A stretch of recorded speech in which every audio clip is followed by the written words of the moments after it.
నమస్తే. Welcome to political bridge. రాష్ట్రంలో శాంతి భద్రతలను పరిరక్షించాల్సిన బాధ్యత ప్రభుత్వం మీద ఉంది. ముఖ్యంగా హోమ్ మినిస్టర్ గారైనటువంటి అనిత గారి మీద ఉంది. రాష్ట్రంలో శాంతి భద్రతకి విఘాతం కలిగితే అది మన రాష్ట్రానికి చెడ్డ పేరు వస్తుంది. ఎవరికైనా సరే ముందు రాష్ట్రము, ఆ తర్వాతే పార్టీలు. ముఖ్యంగా మన రాష్ట్రంలో శాంతి భద్రతకి విఘాతం కలగకుండా చూసుకోవాల్సిన బాధ్యత హోమ్ మినిస్టర్ గారైనటువంటి అనిత గారి మీద ఉంది.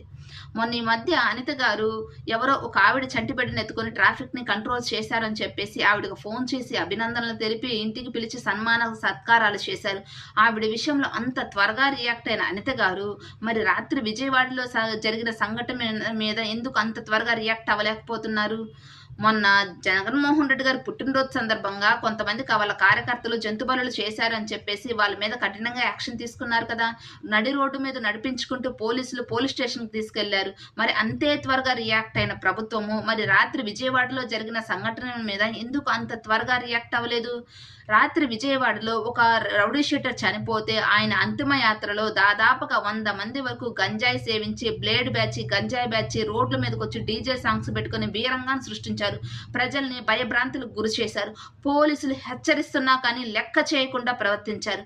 వాళ్ళ మీద కదా కఠినంగా యాక్షన్ తీసుకోవాల్సింది. వాళ్ళని కదా పోలీస్ స్టేషన్కి నడిపించుకుంటూ తీసుకెళ్లి వారి మీద యాక్షన్ తీసుకోవాల్సింది. వాళ్ళని కదా కంట్రోల్ చేయాల్సింది. ఇంకా ఇప్పటికీ రాష్ట్రంలో గంజాయి సేవిస్తున్నారు అంటే అది మన రాష్ట్రానికి చెడ్డ పేరే కదా. ఎందుకు ఇలాంటి వారి మీద అంత త్వరగా రియాక్ట్ అయ్యి వారి మీద యాక్షన్ తీసుకోవడంలో ప్రభుత్వం ఫెయిల్ అవుతుంది? ఇప్పటికైనా ఇలాంటి సంఘటనలు రాష్ట్రంలో పునరావృతం కాకుండా చూసుకోవాల్సిన బాధ్యత అనిత గారి మీద ఉంది.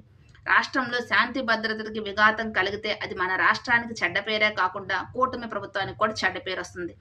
మీరేమంటారు? కామెంట్ చేయండి.